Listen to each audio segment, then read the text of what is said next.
बिस्मिल्लाहिर्रहमानिर्रहीम अस्सलामु अलैकुम रहमतुल्लाह। इमरान खान और इस्टेब्लिशमेंट के दरमियान बर्फ़ पिघलना शुरू हो गई है और उसका जो पहला पहला जो उसका नुक्ता है, पॉइंट है बर्फ़ पिघलने का, वो ये है कि केपी के वज़ीर आला अली अमीन गंडापुर ने वज़ीर-ए-आज़म हाउस के अंदर शहबाज शरीफ से मुलाकात की है और शहबाज शरीफ के सामने जो अपनी डिमांड्स हैं, ना सिर्फ अपनी डिमांड्स बल्कि पीटीआई की, बल्कि इससे भी बढ़कर जो इमरान खान की डिमांड्स हैं उनको शहबाज शरीफ के सामने रखा है और शहबाज शरीफ ने तमाम की तमाम डिमांड्स को पूरा करने का इस हवाले से यकीन दिला दिया है, वादा कर दिया है।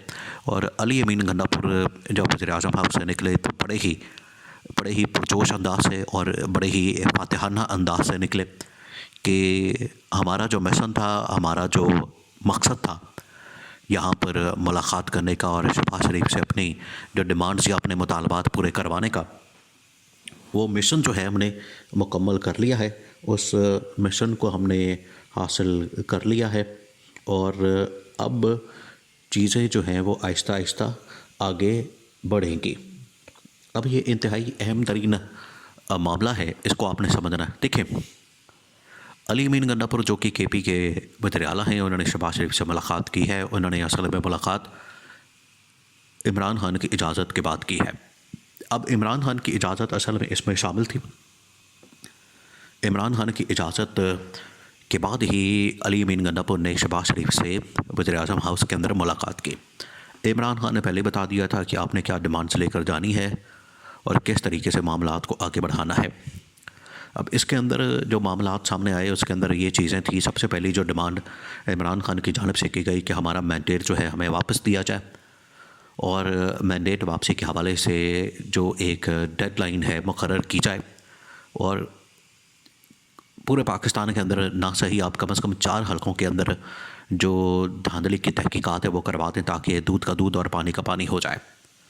अब ये वो डिमांड है या ये वो शर्त है कि अगर इसके ऊपर अमल दरामद कर दिया जाए तो शहबाज शरीफ तो फ़ारिग हो जाना है।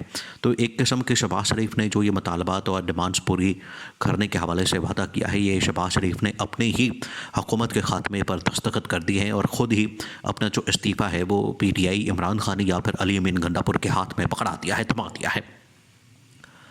तो आसिफ अली ज़रदारी तो पहले ही बैठा है शहबाज शरीफ के दर पे और आसिफ अली ज़रदारी तो पहले ही अपना एक तलवार लटका कर और आसिफ अली ज़रदारी पहले ही इस हवाले से मिशन के ऊपर है कि किस तरीके से मैंने शहबाज शरीफ की हुकूमत का ख़ात्मा करना और शहबाज शरीफ को फ़ारिग करना है। क्योंकि इसने नवाज़ शरीफ को तो फ़ारिग कर दिया, नवाज़ शरीफ को तो खुद लाइन लगा दिया, नवाज़ शरीफ को तो इसने ज़ीरो पर लाकर खड़ा कर दिया, नवाज़ शरीफ की इनिंग ख़त्म कर दी, नवाज़ शरीफ को सियासी तौर पर ख़त्म कर दिया, नवाज़ शरीफ को पाकिस्तान के अंदर चोर साबित कर दिया और नून लीग में से शीन लीग निकल आई। ये तो अब पूरी दुनिया देख चुकी है, क्योंकि आज से 3-4 साल पहले ये बात होती थी कि नून में से शीन निकलनी है। आज उसका अमली मुज़ाहरा आपको नज़र आता है कि नवाज़ शरीफ मुकम्मल तौर पर ख़त्म हो चुका है और अब उसके मुकाबले में जो शहबाज शरीफ है उसने इक़्तिदार के ऊपर भी कब्ज़ा कर लिया और उसने पार्टी के ऊपर भी कब्ज़ा कर लिया। लेकिन अब ज़्यादा देर चलने वाली नहीं है। जो नवाज़ शरीफ ने अपने आप को सरवाइव करवाने की कोशिश की थी मरीम नवाज़ के ज़रिए से, अब मरीम नवाज़ की हुकूमत भी पंजाब के अंदर चलती नज़र नहीं आती, क्योंकि गवर्नेंस का बहुत बड़ा फुकदान पाकिस्तान पंजाब के अंदर नज़र आता है।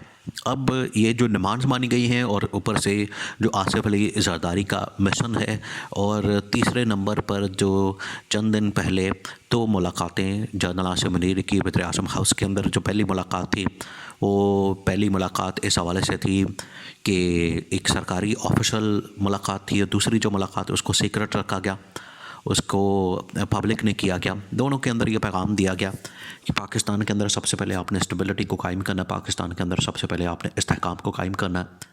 अगर आप पाकिस्तान के अंदर इस्तेहकाम और स्टेबिलिटी कायम नहीं कर सकते तो इसका मतलब है कि फिर तो मामलात आपके हाथ से निकल जाने हैं।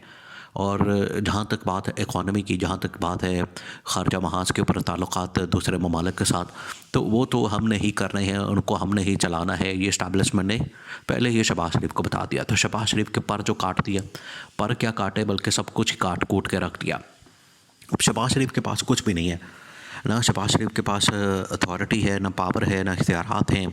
शहबाज शरीफ के पास बस ये आनियाँ जानियाँ गाड़ियाँ प्रोटोकॉल और सरकारी रिहाइशें, सरकारी गाड़ियाँ, सरकारी लस्सियाँ, सरकारी दौरे, बस ये सब कुछ है। इसके अलावा अमली तौर पर अगर इख्तियारात की बात की जाए तो वो रत्ती बराबर भी इनके पास इख्तियारात नहीं है।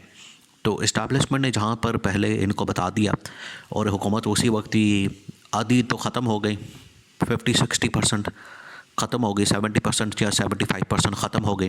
बाकी जो बची है 20-25% जो कि आसिफ अली ज़रदारी के सहारे पर खड़ी है, उसमें आसिफ अली ज़रदारी ने बाद में जाके इनके साथ जो हशर करना, इनके साथ जो करनी है, वो तो उनको उस वक्त पता चलेगा कि आसिफ ज़रदारी इनके साथ क्या हाथ करेगा।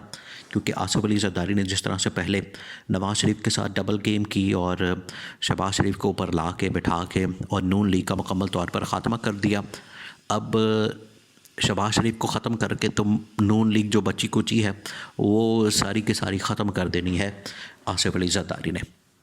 ऊपर से शहबाज शरीफ ने जो इमरान ख़ान और पीटीआई की जो डिमांड्स हैं, इनके जो मुतालबात हैं, उनको मान के जो रईसी कसर है वो भी ख़त्म कर दी है। तो अब शहबाज शरीफ के पास ज़्यादा कोई वक्त नहीं है। ज़्यादा से ज़्यादा शहबाज शरीफ निकाल सकेगा 6 महीने, टोटल 6 महीने निकाल सकेगा। और उसके बाद इस हुकूमत की आखिरकार छुट्टी हो जानी है, इस हुकूमत का धड़न तख्ता हो जाना है और इस हुकूमत को घर भेज दिया जाना है। वो उसके मुख्तलिफ़ तरीक़ेकार हैं, मुख्तलिफ़ रास्ते हैं, मुख्तलिफ़ ऑप्शन हैं, जिनको इस्तेमाल करके तो शहबाज शरीफ हुकूमत को घर भेजा जा सकता है। वो अदम एतमाद हो सकता है, वो नई हुकूमत लाने के हवाले से हो सकता है, वो शहबाज शरीफ के पास से सपोर्ट खींच कर शहबाज शरीफ की हुकूमत गिराने का हो सकता है। वो अगर फाइनेंस बिल के ऊपर वोट नहीं पड़ते तो तब शहबाज शरीफ की हुकूमत फारग हो जाएगी। रास्ते तो बहुत सारे हैं, ऑप्शन तो बहुत सारे हैं। या फिर अदालती हुक्म के तहत इनको डिस्क्वालीफाई करवा दिया जाए। उसकी वजह यह है कि शहबाज शरीफ के ऊपर मुकदमात तो ढेर सारे हैं, मुकदमात की तो भरमार है, कोई एक मुकदमा तो है नहीं, क्योंकि NRO तो इन लोगों ने ले लिया। लेकिन अभी भी वो जो मुकदमात हैं वो किसी वक्त भी ज़िंदा हो सकते हैं, किसी वक्त भी उनकी समाअत हो सकती है, उनको अदालतों के अंदर लगाया जा सकता है। तो वहाँ शहबाज शरीफ ने फारग हो जाना है। तो ये प्लान मौजूद है कि जहाँ पहले नवाज़ शरीफ को फ़ारग किया, उसके बाद जो है वो शहबाज शरीफ की बारी आनी है। तो शहबाज शरीफ को जैसे ही फ़ारग करना है तो नून लीग मुकम्मल तौर पर ख़त्म। और ये 40-50 साल की जो सियासत है, अब उनका जो अंजाम है वो बदतरीन किस्म का अंजाम होने जा रहा है। और इस किस्म का अंजाम जो है वो असल में पीछे बैठ कर आसिफ अली ज़रदारी इंतकाम ले रहा है, बदला ले रहा है। और बाकी जो रही सही कसर है पिछले 25 साल से इमरान ख़ान ने पूरी कर दी। और जो आखिरी कील ठोका है वो आके इस्टेब्लिशमेंट ने ठोक दिया है। और इस्टेब्लिशमेंट ने 2 टोक अंदाज में पैगाम दे दिया है कि अब इन नाअहलों की और इन करप्ट लोगों की हुकूमत नहीं चल सकती।